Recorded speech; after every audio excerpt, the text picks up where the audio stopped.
2015 marks the 60th year that the Building Trades has gathered in Washington, D.C. to advance the legislative and regulatory issues that are important to our members, our contractors, and the industries in which we work.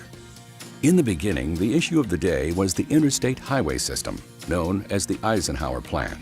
Building trades leaders from all across the country came to Washington to make sure that policymakers understood how important this was to the economic development of the country and to the advancement of the American middle class. Every year since then, the Building Trades has continued to come to Washington to educate federal lawmakers on issues that are important to us. In the 1970s, we had an opportunity to make a big change in labor law through common situs picketing legislation. And from the first legislative conference to today, we've always come to Washington to fiercely defend the Davis-Bacon Act and to strongly advocate for federal infrastructure investments that will put our folks to work. More recently, we have advocated for a comprehensive federal energy policy that will provide the foundation for a multitude of work opportunities for our members. And throughout the years, our unions have always strived to build strong and long-lasting partnerships with lawmakers who understand who we are and what we stand for. Somebody must have pointed out to Jack Kennedy that I was from Boston, and of course he was looking around for Bostonians or people from Massachusetts, and he came over to me and he said, "Hey Joe Maloney, sit down here on the stairs." So there I sat with Jack Kennedy, Senator Kennedy, soon to be President Kennedy, on the stairs of the Shoreham Hotel. Whoever's going to advance the cause of our membership, those are the kind of people, in federal legislative office that we're going to work with. If you look at the goodwill that we've built up with public policy makers over the years, what we're trying to do today is to coordinate all these things, to be this value-added partner. The value that we bring revolves around regulatory reform, legislative process, being part of the legislative proposals, being part of the regulatory reform. I think organized labor has to look at representatives and senators not as a Republican or as a Democrat, but are they pro-family, are they pro-working family, are they supportive of organized labor? And I really don't think the party should matter. And I think they're doing a good job at that. I think they're making progress. For those of us who work in politics, we understand and appreciate that politics is a volatile business. Once the electoral results come in and we have majorities, as we do now, it's our job to create majorities for victory on our issues. We have to be bipartisan. We have to be it in states, cities, and the federal government. I happen to be a believer that no matter what your line of work is, whether you work in government, whether you work in labor, whether you work in business, that the way you get the most things done is in a collaborative nature. You're talking about changing the culture of the elected officials and the stakeholders that make that decision on whether or not your men are going to work. You're going to have to go out and make relationships. That's the first step. You have to make relationships. It's been interesting because one of the things being a Republican with a relationship with labor is that they don't tend to get so wrapped up in the more partisan issues or the more liberal issues that have nothing to do with employment. And in that way, they've been able to work with Republicans and collaborate on things that are important for, keeping people employed, bringing jobs to the state. Sometimes in order to get big projects done, I think organized labor and business has to come together in order to convince people that there's real cooperation and it makes the public feel that we can accomplish things together.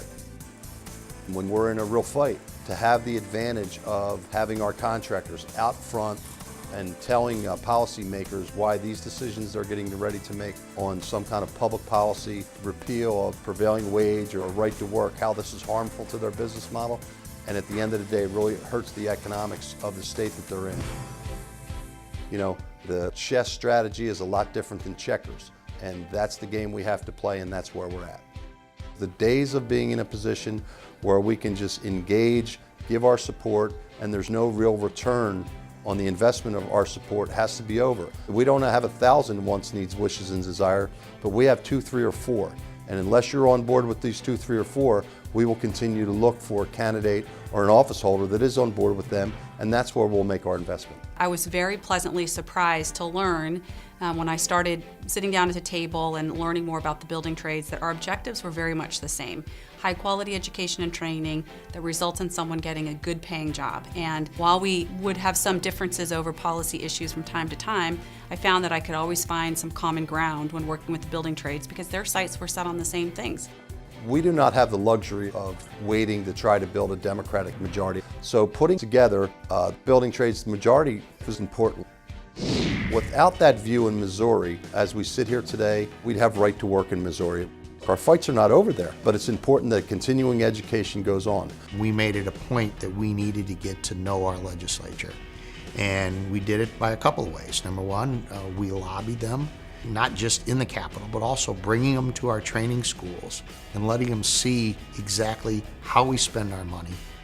People understand in Missouri, whether they're Democrats or Republicans, that working people, organized working people, are an asset to this state.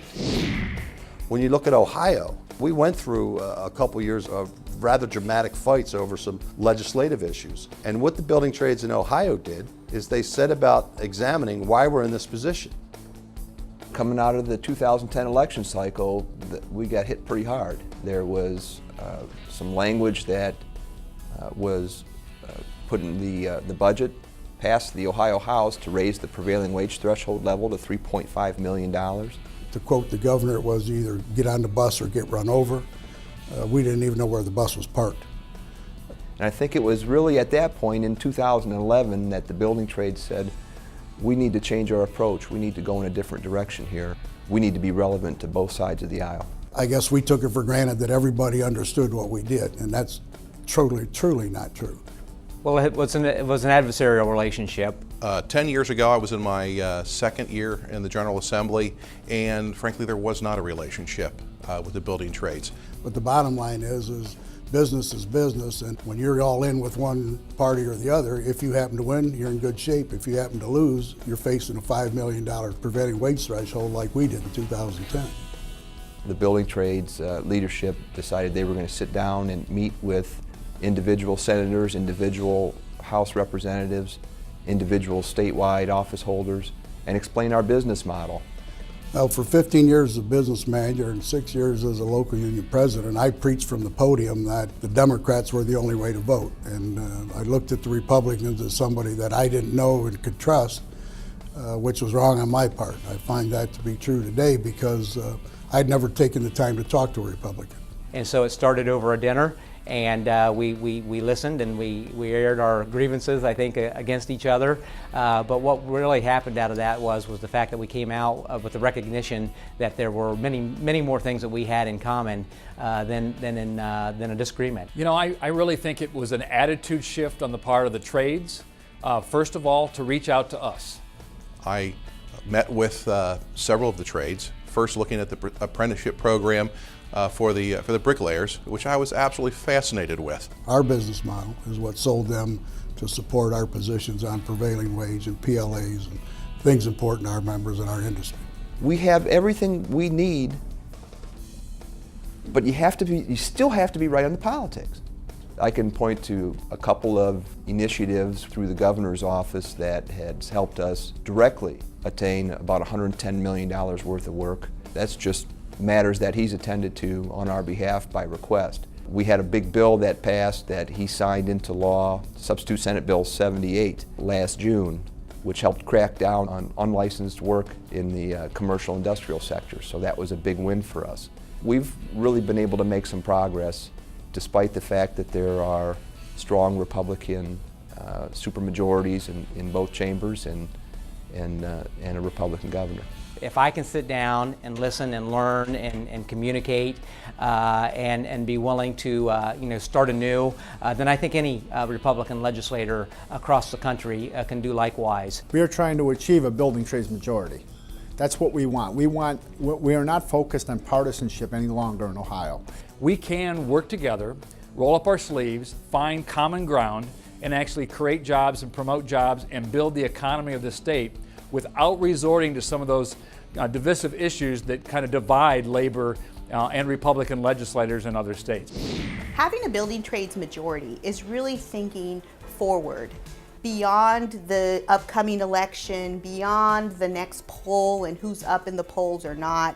It really is trying to articulate a set of priorities and values that really speak to the lives of our members. So Democrats don't have to worry that we are excluding anyone from the ranks of the building trades. And Republicans can feel content that we are creating opportunities for economic development for their constituents, which is something that they really want. You look at what the political realities have handed you, and then you build building trades majorities with folks that have stood with you historically, and then you look towards making new relationships to make sure that together you are able to build the strongest majority you can to reach victory. When it comes to trying to move a program in a local area, I think what's important is to use all your assets. Don't look at them as one-offs. Look at your training infrastructure and say, do we have an apprenticeship readiness program? What are the long-range demands in our industry? How can we help communities of color, women, veterans? How can we help families? How can we bring in our pension dollars to invest in private construction in our area and then marry the apprenticeship readiness program to our private investment opportunities to create the jobs to start moving people from the edges of society through apprenticeship readiness into apprenticeship into the middle class. You can't have a good nation unless you have a good, strong middle class. One of the fastest ways to build that coalition politically, to have Democrats and Republicans understand the value of the building trades, is to have our folks in the room. I can tell you one thing that's real that I've seen is that if you're not at the table, you're on the menu here. And I hate to put it that way, but people need to show up. Money's one element, but being here, talking to people, making members of Congress maybe visit a job site, work with somebody, those are good things to do. I think when you're talking about the big chess game, when you're talking about the last strategic move is when we're finally accepted as a value-added partner. When we finally get over that threshold and they know that this is a value-added partner, and most importantly, they're not just there on the sunny days, they're there when it's raining too. I would encourage state councils and state leadership in building trades across the country to really stop and really think about the political realities and the vote thresholds that they're going to have to confront when trying to represent their members effectively in their state legislatures. You know, California at this time, we have a good governor that understands the building trades and blue-collar issues. We also have a majority Democratic in the legislature, but it's not always that way. Within government itself is divided, so we deliver a lot of votes to issues that even the governor is behind, but he needs help in the legislature to get the votes to where he needs them. And so we're a big player in the Capitol between the parties, with the parties, and with infrastructure for government itself. If you're not out there engaging both sides of the aisle, it's pretty hard to make the argument that you're doing your job. When I took my oath of obligation to the Executive Secretary's position in the Ohio State Building Trades, there was nothing in that oath that required me to pledge allegiance to the Democratic or Republican Party. My allegiance is to the 93,000 members that we represent, and I find the best way to do that is to work both sides of the aisle politically. When we work to this building trades majority, we will no longer be susceptible to the whims of politics. We will no longer worry about a terrible debate performance, losing a governor's seat, a mayor's campaign that goes the wrong way, the flipping of a chamber in the United States Senate. That's long-term where we have to get. That is where I think, in my heart of hearts, we are on our way to getting to. I believe that with everything in me.